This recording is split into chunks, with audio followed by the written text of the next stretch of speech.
기생충 이후 6년. 봉준호 감독의 신작 SF 블록버스터 미키 세븐틴이 개봉을 앞두고 있습니다. 런던 프리미어, 베를린 국제영화제, 국내의 각종 시사까지 작품이 서서히 베일을 벗고 있는 가운데 영화에 대한 반응이 심상치 않죠. 오늘은 다양한 해외 반응을 바탕으로 알고 보면 더 재밌을 작품의 핵심 포인트만 골라 정리해봤습니다. 미키 세븐틴 노스포 가이드 지금 바로 시작합니다.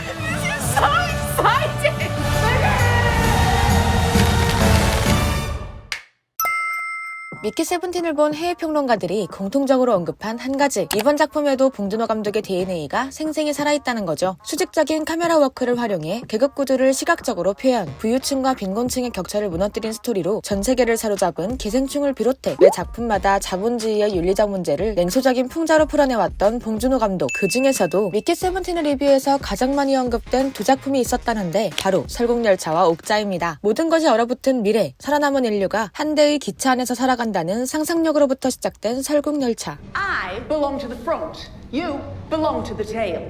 Keep your place. 앞칸의 특권층은 모든 걸 누리지만 꼬리칸의 하층민은 생존을 위해 서로를 잡아먹어야 할 정도로 열악한 삶을 이어가죠. 설국열차는 계급 구조를 극단적으로 시각화하며 자본주의의 부조리를 블랙 코미디와 스릴러로 풀어낸 작품이었고요. 미자와 옥자의 우정 뒤로 거대 기업의 탐욕과 환경 파괴를 날카롭게 조명한 옥자는 생명윤리에 대한 무거운 질문을 던진 작품이었습니다. 미키 세븐틴은 두 작품의 메시지를 그대로 계승하죠. 설국열차의 계급 격차는 미키 세븐틴 속 탐사선 내 사회구조로 이어지고요. 옥자에서 착취당하던 생명들의 바통은 인간 미키 반스가 이어받습니다. 현실적인 돈 문제에 치여 지구를 떠나기로 결심한 미키. 그는 영토 개척을 위한 프로젝트에 합류해 우주의 이민자가 되는데요. 그가 속한 탐사선 구조가 심상치 않습니다. 모든 것을 독점한 마셜 부부 아래 사회경제적으로 철저히 계층화된 시스템, 그 맨 아래에서 착취당하는 존재가 바로 주인공 미키 반스죠. You're applying to be an expendable? Yeah. You read through the paperwork. I should have read through it. 기술도 재주도 없던 미키가 선택할 수 있는 유일한 직업은 익스펜더블. This is going to be a pretty extreme job. From now on, you need to get used to dying. 말 그대로 수모품, 가장 위험한 임무에 투입돼 죽음을 반복하는 업무인데요. Every time you die, we learn something new, and humanity moves forward. 방사능에 노출되거나 바이러스에 감염되는 등 온갖 실험에 동원되다 죽으면 기억과 생체 데이터가 업로드된 새로운 몸으로 무한 프린트되는 존재입니다. He's alive. It's fine. 예고편 속에서도 이 장면은 꽤 유머러스하게 등장하는데요. 뜨다 보면 굉장히 소름 끼치는 설정이죠. 죽는 것이 직업이 된 미키. What's it feel like to die? Have a nice death. See you tomorrow. 그리고 그의 죽음을 점점 당연하게 받아들이는 인물들. 휴먼 프린팅이라는 그 컨셉트 자체가 매혹적이에요. 거기 자체에서 많은 이제 코미디와 비극이 동시에 다 있는 거죠. 봉준호 감독은 새로운 미키가 아주 쉽게 프린트되는 장면만으로 자본주의 사회에서 쓰임없는 인간이 얼마나 쉽게 버려지고 또 얼마나 가볍게 대체될 수 있는지 선보입니다. 미키 세븐틴이 죽음의 위기를 겪던 중 그가 죽은 줄 알고 미키 18이 프린트되며 벌어지는 예측 불허 스토리를 담은 이 작품. Multiples. In the case of multiples, we exterminate every individual. Which body goes first? One at a time is twice the fun. 자신의 의도와 상관없이 탄생한 복제품. 그를 마주한 미키들의 혼란스러운 얼굴 위론 수많은 복제품들 사이 흐릿해졌을 아이덴티티를 찾아 헤맬 미키의 정체성 자아찾기 탐험이 펼쳐질 걸 예측할 수 있죠. 이와 같은 면에서 가장 높은 점수를 준 매체는 인디와이어였는데요. 단순히 자본주의를 비판하는 또 하나의 걸작이 아니라 봉준호가 인간을 얼마나 사랑하는지 보여주는 첫 번째 영화라는 평과 함께 설국열차와 옥자의 장점을 결합해 만든 봉준호 감독의 최고작, 봉준호 감독의 천재성을 입증하는 작품이란 극찬을 전했습니다.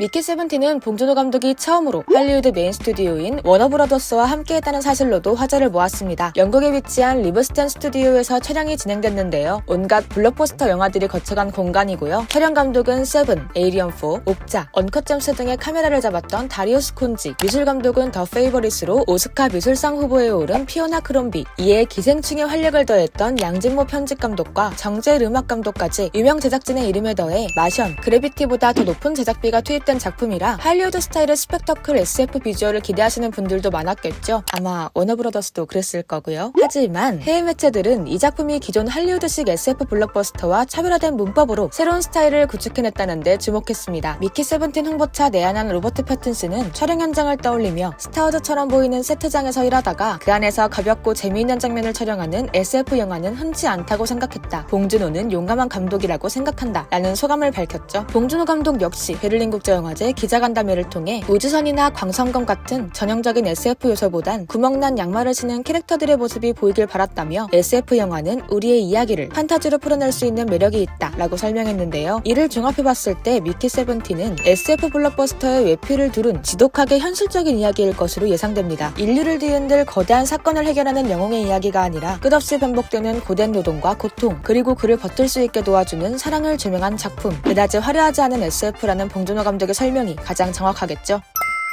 SF, 로맨스, 블랙 코미디까지 여러 장르를 경유하는 미키 세븐틴. 여러 색깔의 장르를 유연하게 섞어 롤러코스터급 관람 경험을 선사했던 봉준호 감독 전작의 맥을 잇는 부분인데요. 자본주의와 계급화, 생태주의와 식민주의, 복제인간을 중심으로 한 삶과 죽음, 자아의 본질에 대한 철학적인 고민까지 이 모든 게 종합선물 세트처럼 묶여있다는 것이 이 작품의 장점이자 단점으로 언급되기도 했습니다. 봉준호 감독만의 독창적인 해석이 빛났다는 평이 있는 반면 과감한 전개가 돋보이지만 메시지가 모호하다, 어떤 방향성을 취하고 싶은지 명확하지 않다라는 평도 찾아볼 수 있었죠. 하지만 모든 매체가 입을 모아 극찬한 요소가 있었으니 바로 로버트 패틴슨의 연기입니다. 멀티플은 존재할 수 없다는 규율 아래 서로 죽여야만 살아남을 수 있는 미키 세븐틴과 미키 에이틴. 1인 2역을 소화한 로버트 패틴슨. 자세부터 동작, 표정과 목소리 변화까지 Every time I died, they just printed me out again. 매우 비슷하면서 완전히 다른 두 인물을 완벽히 표현했다는 평인데요. 그 결과 그가 오스카 나무주연상 후보에 오르지 못한다면 아주 잘못된 일일 것이다. 패틴슨 커리어 최고의 연기이며 그의 배우 인생에서 주요 전환점이 될 작품이다 라는 평들을 확인할 수 있었죠. 흥미로운 비하인드가 있다면 로버트 패틴슨조차 촬영 현장에서 자신이 미키 세븐틴인지 에이틴인지 모른 채 연기한 장면이 있었다는 점, 촬영 직전까지 어떤 버전의 미키를 연기하는지 알려주지 않았다는 봉준호 감독. 미키의 정체성 혼란과 실존적 공포를 배우가 더 생생하게 표현할 수 있도록 선택한 디렉팅인 것 같죠. 마치 SNL을 보는 것 같았다는 반응까지 나왔던 탐사선 최고의 권력자 마셜 부부의 연기, 마크 러팔로와 토니 콜렛의 퍼포먼스도 많은 화제를 모았습니다. 마크 러팔로가 연기한 마셜은 독재적이고 악랄한 정치인으로 등장하는데요. 일부 매체는 빨간 모자를 쓰고 손가락질을 즐겨하는 그의 위로 도널드 트럼프를 연상시킬 수밖에 없다는 평을 남기기도 했죠. 마크 러팔로는 지난 한 세기 동안 우리가 봐왔던 모든 독재자들을 반영한 캐릭터로 마셜을 설명했는데요. 그의 아내로 등장하는 또 다른 주요 인물 일파는 토니 콜렛이 연기했습니다. 일부 매체는 설국열차 속 틸다 스윈튼이 연기한 메이슨과 겹쳐 보인다고 평가하기도 했죠. 미키 세븐틴은 봉준호 감독 필모그래피 사상 최초 로맨스가 주요 서사로 등장하는 작품이기도 한데요. 그 중심에 선 인물 나오미 에키가 연기한 나샤입니다. 레이디 맥베스, 스타워즈 라이즈 오브 스카이워커 등에 등장한 이 배우. 그가 연기한 나샤는 미키의 연인이자 주요 주력자로 활약하는데요. 마셜 훈장을 몇 번이고 받을 만큼 실력 면에선 누구도 따라올 수 없는 군인, 여러 면에서 영화의 원동력으로 평가된 캐릭터이니만큼 그의 활약을 눈여겨볼 수밖에 없습니다.